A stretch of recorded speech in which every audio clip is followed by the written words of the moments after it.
नमस्कार, आपके साथ मैं हूं सबीना तामंग देशमुख। आप देख रहे हैं देश का number 1 news channel news 18 India और मैं हूं आपके साथ शिवानी पांडे। और उस वक्त की बड़ी खबर भी आ रही है नेपाल से। आपको बता दें, जहां बर्फीले तूफान ने कहर ढाया हुआ है और इस कहर की वजह से 2 पर्वतारोहियों की मौत हो गई है और 12 लोग घायल भी बताए गए हैं।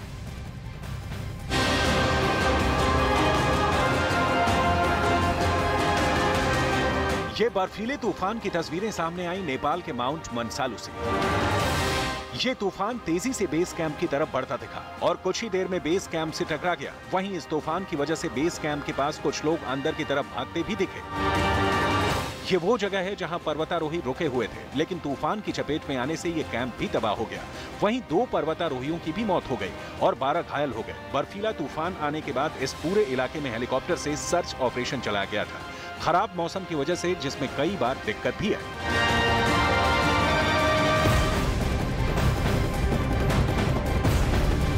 और इंडोनेशिया में फुटबॉल मैच के दौरान हुई हिंसा में 170 से ज्यादा लोगों की मौत हो गई है। कई लोग इसमें जख्मी भी हो गए हैं। इस वक्त की बड़ी खबर आप तक पहुंचा रहे हैं। इंडोनेशिया में स्टेडियम में हिंसा।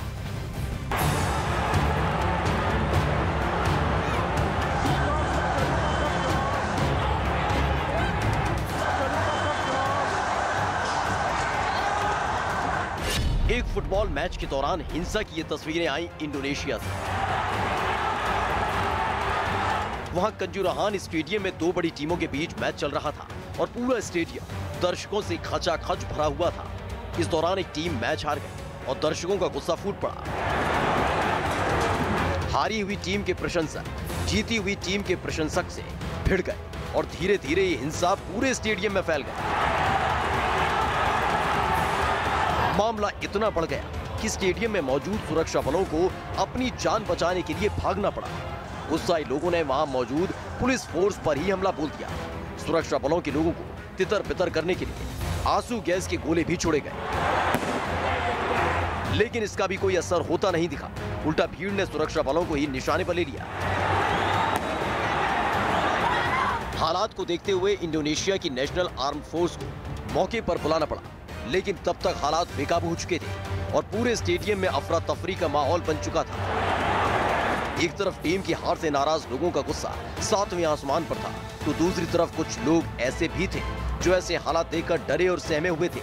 मौके पर पहुंची इंडोनेशिया की नेशनल आर्म फोर्स ने एक एक करके लोगों को स्टेडियम से बाहर निकालना शुरू किया।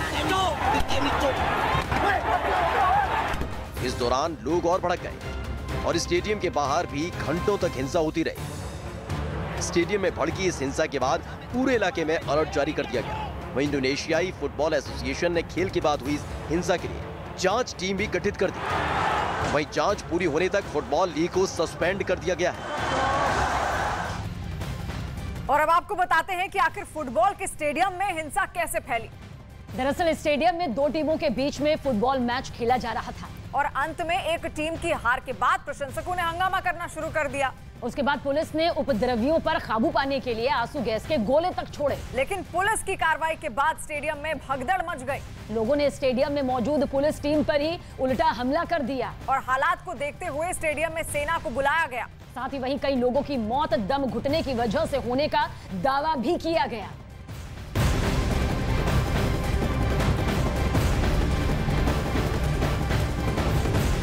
और इधर ईरान में अलगाववादियों के हमले में 19 लोगों की मौत हो गई। बड़ी खबर आपको बता रहे हैं ईरान के सरकारी मीडिया इरना के मुताबिक हमला पूर्वी ईरान के जाहिदान में हुआ है।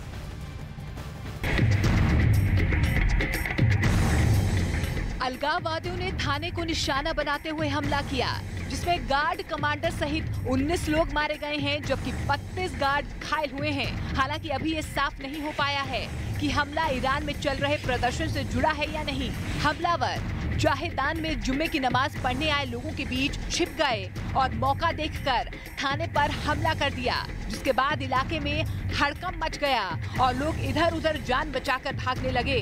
जबकि वीडियो में घायलों को लोग इलाज के लिए अस्पताल लेकर जाते दिख रहे हैं। दावा ये भी किया जा रहा है कि गार्ड के खुफिया विभाग के प्रमुख सैयद अली मौसवी को हमले के दौरान गोली मार दी गई, जिनकी बाद में इलाज के दौरान मौत हो गई।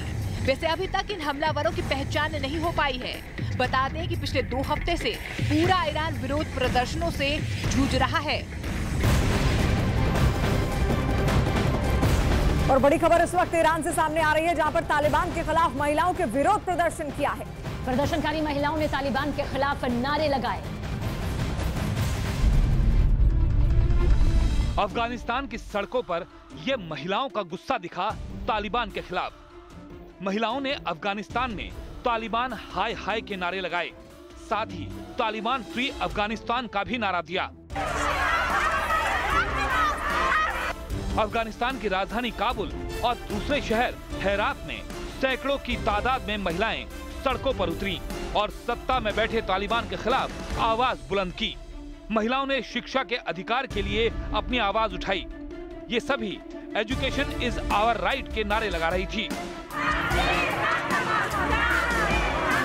काबुल में शुक्रवार को एक क्लासरूम में आत्मघाती हमला हुआ था, जिसमें कई छात्राओं की मौत हो गई थी, जिसके बाद इन महिलाओं ने तालिबान के खिलाफ मोर्चा खोल दिया।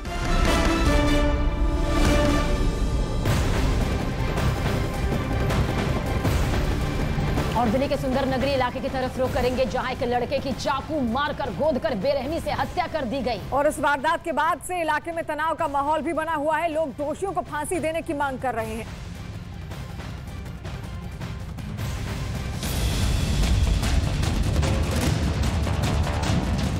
दिल्ली के सुंदर नगरी इलाके से आई ये सीसीटीवी की तस्वीरें शनिवार शाम की हैं। इस वीडियो में कुछ लड़के कहीं जाते हुए दिखे, जिनमें से 3 लड़कों का एक लड़के से झगड़ा शुरू हो गया। इन्हीं में से एक मनीष था, जिसकी चाकू मारकर हत्या कर दी गई। थोड़ी देर में इन लड़कों के बीच झगड़ा शुरू हो गया, मारपीट हुई। इस दौरान कुछ लड़कों के हाथ में हथियार भी दिखे और फिर 3 लड़कों ने मिलकर मनीष पर चाकू से एक के बाद एक कई हमले किए, जिसके बाद ये वहां से जाने लगे। लेकिन फिर कुछ ही सेकंड में सभी ने मनीष के ऊपर फिर से चाकुओं से हमला किया।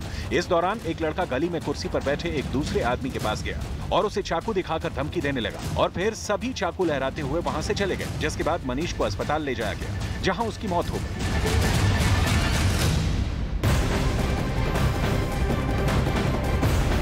मनीष की हत्या के बाद से इलाके में तनाव का माहौल है और इस वारदात के बाद से मनीष के परिजनों और स्थानीय लोगों ने हंगामा भी किया और दोषियों को फांसी की सजा देने की मांग की।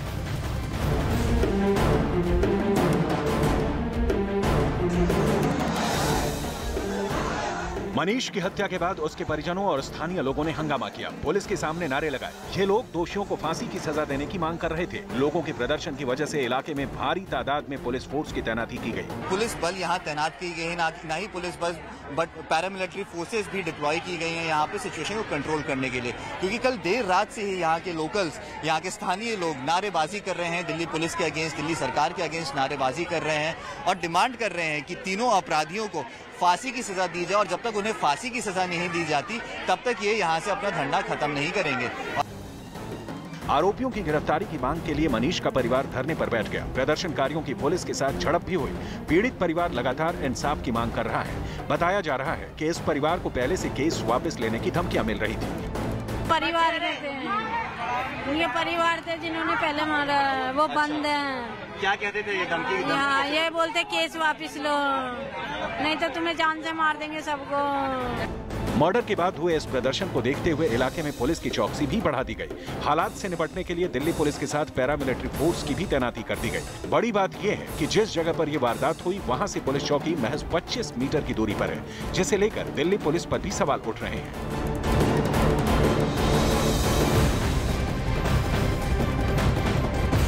पुलवामा में हुए आतंकी हमले का सीसीटीवी फुटेज सामने आया है और इस हमले में एक सुरक्षा कर्मी शहीद भी हुआ है। इस वक्त की बड़ी खबर आप तक पहुंचा रहे हैं। आतंकी हमले में एक जवान शहीद हो गए हैं और हमले में सीआरपीएफ का ये जवान घायल हुआ है। आपको बता दें, बड़ी खबर इस वक्त जो पुलवामा से सामने आ रही है, लगातार वहां पर दहशतगर्दी फैलाई जाती है इसी तरीके से, और एक बार फिर से वहां आतंकी हमला हुआ है। आतंकी हमले में एक जवान शहीद हुआ है और साथ ही हमले में सीआरपीएफ का एक जवान घायल भी हुआ है।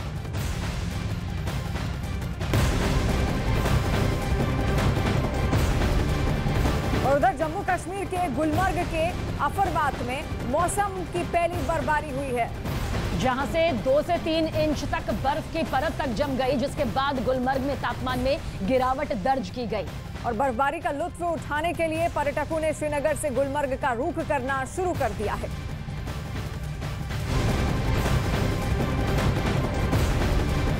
और और जम्मू कश्मीर के श्रीनगर एयरबेस की तरफ रुख करें तो यहां पर MiG-29 विमान को तैनात किया गया, जिससे एयरफोर्स की ताकत और ज्यादा बढ़ गई है।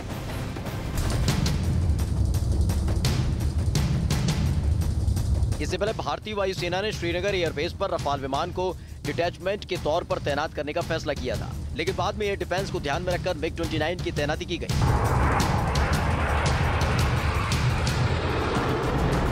MiG-29 फाइटर विमान को MiG-21 के 51 स्क्वाड्रन की नंबर प्लेटिंग मिली है, यानी वायुसेना की भाषा में कहें तो MiG-29 विमान ने MiG-21 विमानों की जगह ले ली है। MiG-21 उस वक्त चर्चा में आया था जब विंग कमांडर अभिनंदन वर्धमान ने फरवरी 2019 में पाकिस्तान के F-16 लड़ाकू विमान को मार गिराया था। क्योंकि अब MiG-21 पुराने हो चुके हैं, इसलिए उन्हें सिलसिलेवार तरीके से सेवानिवृत्त किया जा रहा है और पाकिस्तान से 2 फ्रंट वॉर के चलते श्रीनगर एयरबेस पर MiG-29 लड़ाकू विमान को तैनात किया गया है, जो एयर डिफेंस और ग्राउंड अटैक दोनों में सक्षम है।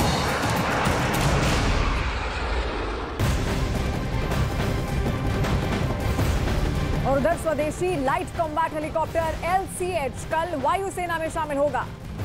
LCH के पहले स्क्वाड्रन को जोधपुर में तैनात किया जाएगा और रक्षा मंत्री राजनाथ सिंह स्वदेशी लाइट कॉम्बैट हेलीकॉप्टर LCH को वायुसेना में शामिल करेंगे।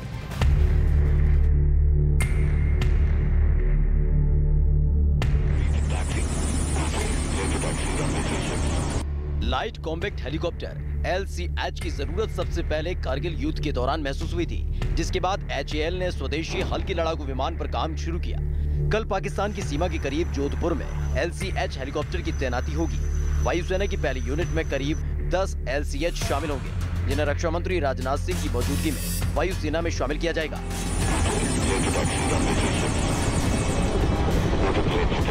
जानकारी के मुताबिक आर्मी को कुल 95 लाइट कॉम्बैक्ट हेलीकॉप्टर LCH मिलने हैं, जिनमें से 7 यूनिट को माउंटेन एरिया में लड़ाकू भूमिका में तैनात किया जाएगा।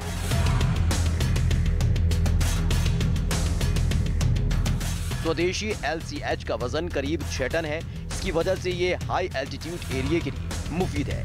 हल्के वजन का फायदा ये है कि हाई एल्टीट्यूड एरिया में अपनी कुल कैपेसिटी में मिसाइल और दूसरे हथियारों के साथ आराम से ऑपरेट कर सकता है। इसके अलावा LCH से हवा में और हवा से सतह पर मिसाइल हमला किया जा सकता है।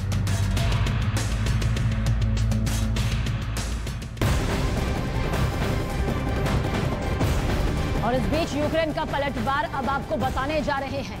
और खबर है कि लिमान शहर से रूस ने अपने सैनिकों को वापस बुला लिया है।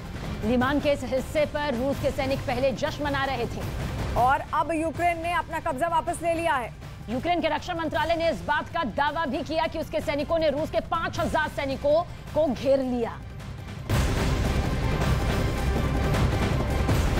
और इस बीच एक और बड़ी खबर आ रही है। रूस के अधिकारियों ने सेना में भर्ती हुए नए सैनिकों के ट्रेनिंग प्रोग्राम का जायजा लिया। सभी सैनिक आम नागरिक हैं, जिनको पुतिन के लामबंदी की घोषणा के बाद सेना में भर्ती किया गया।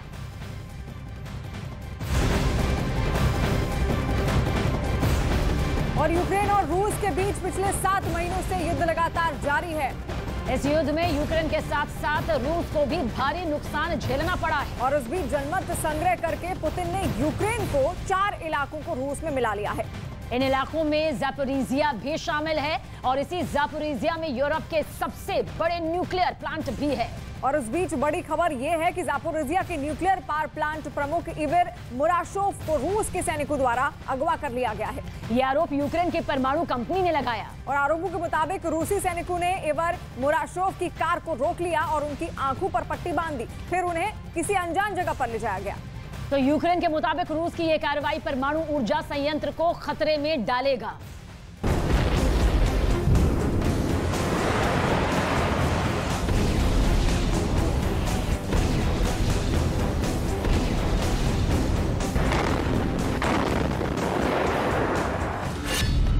भयंकर मोड़ पर पहुंचा रूस यूक्रेन युद्ध।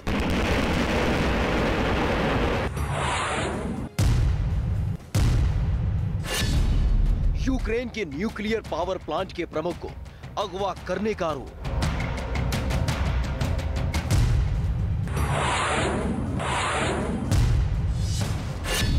युद्ध में रूस की सेना का बड़ा एक्शन।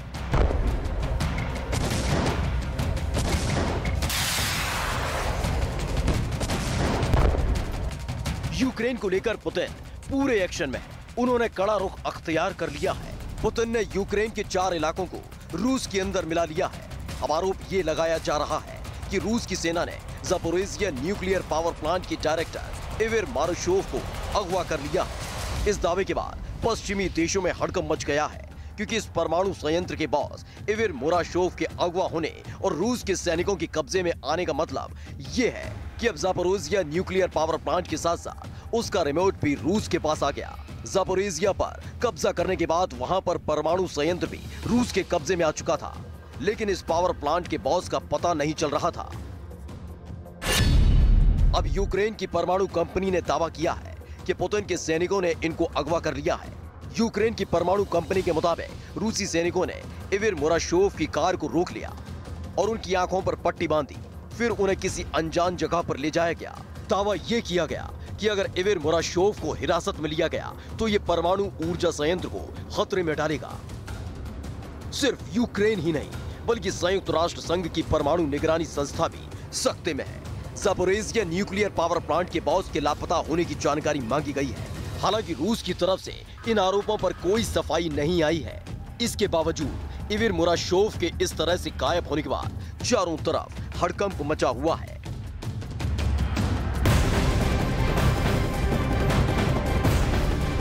तो ज़पोरिज़िया का रूस में विलय के बाद रूस को ऐसा न्यूक्लियर हथियार मिल गया है जिससे यूक्रेन में हाहाकार मचा हुआ है। लेकिन न्यूक्लियर प्लांट के डायरेक्टर का गायब होना यूक्रेन ही नहीं, पूरे यूरोप के लिए खतरनाक संदेश है।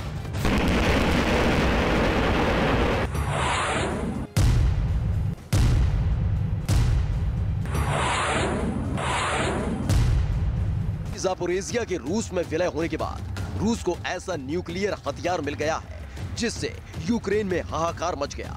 अब इस न्यूक्लियर पावर प्लांट की डायरेक्टर भी गायब है। मतलब साफ है कि पुतिन कभी भी यूक्रेन में परमाणु तबाही का बटन दबा सकते हैं और इस तबाही का सेंटर बनेगा यूक्रेन का ज़पोरिज़िया न्यूक्लियर प्लांट। ये न्यूक्लियर प्लांट यूक्रेन की नब्ज थी जो अब रूस के कब्जे में है। ज़पोरिज़िया न्यूक्लियर प्लांट यूरोप के सबसे बड़े न्यूक्लियर प्लांट में से एक है। यहाँ 6 न्यूक्लियर रिएक्टर हैं। इस न्यूक्लियर प्लांट पर कब्जा जमाने के लिए रूस की सेना पहले भी इस पर हमला कर चुकी थी और ज़पोरिज़िया न्यूक्लियर प्लांट को अपने कब्जे में ले लिया था।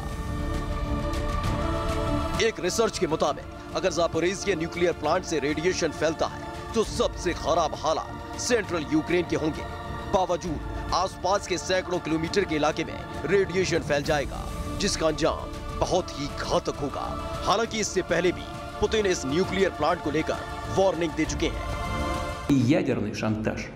Речь идет не только о поощряемых Западом обстрелах Запорожской атомной электростанции, что грозит атомной катастрофой, но и о высказываниях некоторых высокопоставленных представителей ведущих государств НАТО о возможности и допустимости применения против России оружия массового поражения, ядерного оружия. ऐसे में अगर यूक्रेन के आरोपों के मुताबिक ज़पोरिज़िया न्यूक्लियर प्लांट के डायरेक्टर रूस के कब्जे में है तो तबाही आने से कोई नहीं रोक पाएगा। मतलब साफ है कि युद्ध और भयंकर होगा।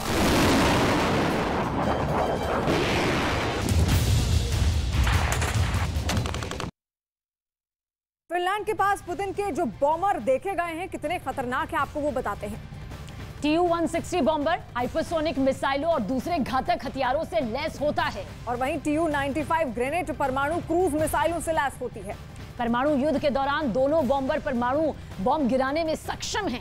TU-160 40,000 किलो विस्फोटक ले जाने में सक्षम है तो TU-95 3,000 किलोमीटर दूर बैठे दुश्मन को तबाह कर सकता है। इतना ही नहीं, TU-160 की रफ्तार 2000 किलोमीटर प्रति घंटे है।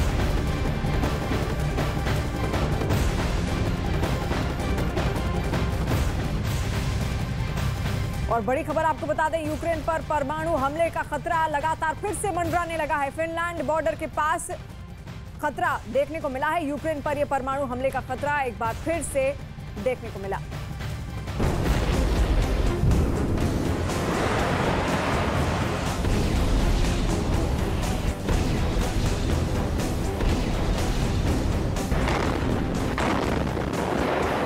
सैटेलाइट की इन तस्वीरों से यूरोप के कई देशों में हड़कंप मचा है। रनवे पर खड़े इन लड़ाकू विमानों की तस्वीरों ने पूरे यूरोप को खौफ से भर दिया है।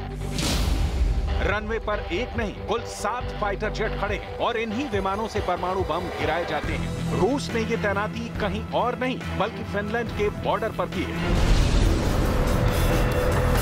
सबके ज़हन में यही सवाल उठ रहा है कि क्या न्यूक्लियर अटैक की तैयारी कर रहे हैं पुतिन?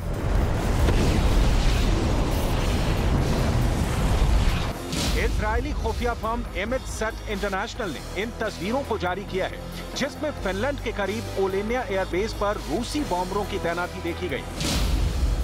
ये बॉम्बर हैं Tu-160 और Tu-95। खास बात यह है कि ये बॉम्बर परमाणु हथियार ले जाने में सक्षम है।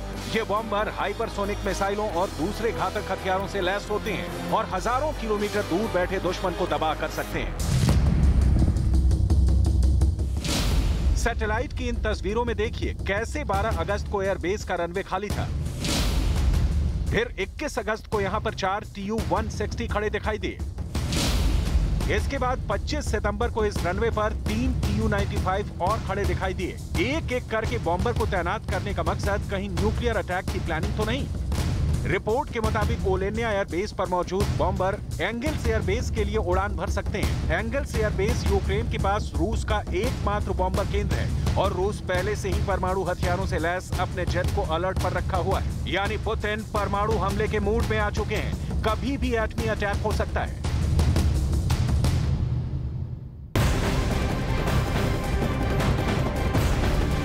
अमेरिका के फ्लोरिडा की तरफ रुख करेंगे जहां इयन तूफान से मरने वालों की संख्या बढ़कर 44 हो गई और इयन तूफान ने फ्लोरिडा में जबरदस्त तबाही मचाई है।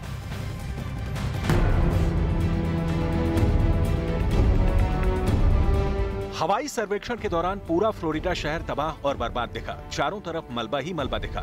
शायद ही अमेरिका ने ऐसी बर्बादी कभी देखी हो, क्योंकि 250 किलोमीटर की रफ्तार से आए इयन तूफान से घरों के छप्पर उड़ गए, दीवारें ढह गए, पेड़ जड़ समेत उखड़ गए, बिजली के खंभे भी गिर गए, सड़क टूटने से यातायात प्रभावित हुआ। हालात ये हैं कि जो इलाके ज्यादा प्रभावित हैं, उन्हें खाली कराया जा रहा है। 25 लाख से ज्यादा लोगों को निकालने की कोशिश की जा रही है।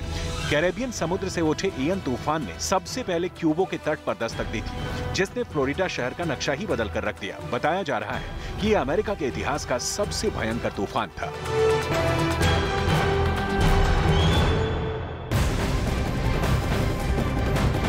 और अब खबर अमेरिका के कैलिफोर्निया से, जहां कैलिफोर्निया में सर्वे हेलीकॉप्टर क्रैश हो गया।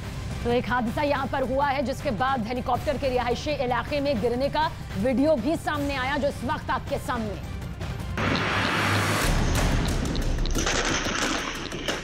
घटना कैलिफोर्निया के दक्षिण पूर्वी फेंसथ्रो इलाके की है, जहां एक हेलीकॉप्टर अचानक दुर्घटनाग्रस्त होकर जमीन पर आकर गिरा।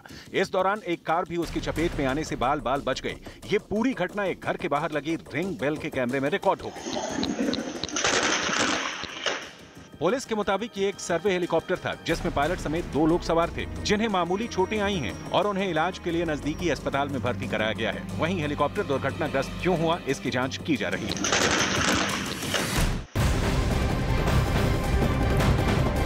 और बड़ी खबर आ रही है छत्तीसगढ़ से। छत्तीसगढ़ के कोरबा से है, जहां हाथियों के उत्पात से गांव वाले बेहद परेशान हो चुके हैं। और हालात ये हैं कि यहाँ पर लोग रातों से सोए नहीं हैं और हाथी यहाँ खेतों की फसल को खा रहे हैं और साथ ही मवेशियों पर भी हमला करते नजर आते हैं। सड़क पार करते हाथियों का वीडियो सामने आया छत्तीसगढ़ के कोरबा से। यहाँ एक साथ कई हाथी सड़क पार करते दिखे। एक अनुमान के मुताबिक इस झुंड में हाथियों की संख्या 20 से 25 तक थी, तो वहीं दूसरी तरफ कुछ हाथी जंगल में नजर आए। ये हाथी यहाँ रहने वाले लोगों के लिए किसी मुसीबत से कम नहीं। हाथियों के इस झुंड से लोग डरे सहमे नजर आए। रात भर पूरी बाल बच्चा लेकर माने छत में, स्कूल का छत में, आंगनबाड़ी के छत में सब अपने बाल बच्चा लेकर के सब अपना प्राण बचाए हैं।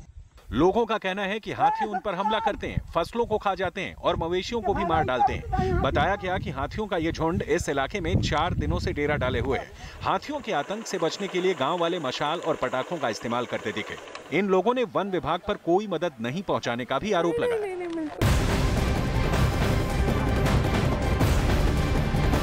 मूसेवाला हत्याकांड से जुड़ी बड़ी खबर इस वक्त की आ रही है।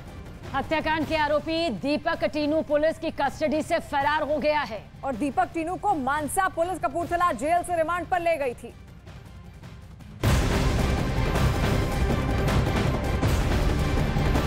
उत्तराखंड के ऋषिकेश से लेंगे खबर, जहां पर शराब तस्कर पर शिकंजा कसा गया है और बड़ी मात्रा में अवैध शराब यहां से बरामद की गई है।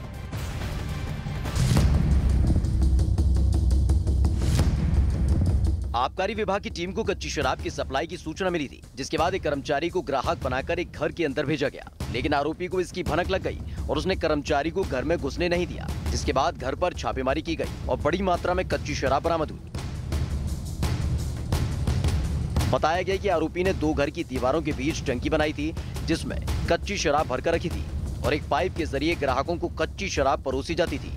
छत में उन लोगों ने एक इस तरीके का एक वो बनाया हुआ था कि 2 दीवारों के बीच में कुछ बड़े बड़े ड्रम रखे हुए थे और उनसे कमरे के अंदर पाइप के थ्रू सप्लाई की जाती थी जी। तो वो हमने हमारे बरामद की, तो 90 लीटर के करीब हमको कच्ची शराब वहाँ से बरामद की। बड़ी बात यह है कि कच्ची शराब घर में तैयार नहीं की गई थी, बल्कि उसे बाहर से लाकर स्टोर किया गया था। आबकारी विभाग ने इस मामले में अलग अलग धाराओं में केस दर्ज किया है।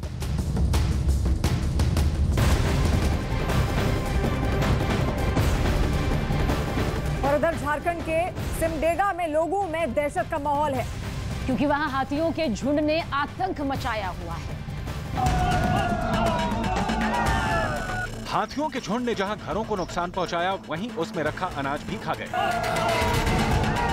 बताया गया कि रात के करीब 2 बजे हाथियों का झुंड सिमडेगा इलाके के गांव में घुसा, जिसके बाद उन्होंने जोर जोर से चिल्लाना शुरू कर दिया। गांव वालों ने दहशत के बीच हाथियों के झुंड को भगाया, लेकिन इस दौरान हाथियों के झुंड ने कई घरों को तोड़ दिया, जिसके बाद वन विभाग को इसकी सूचना दी गई और फिर वन विभाग ने हाथियों से बचाव के उपकरण उन्हें सौंपे।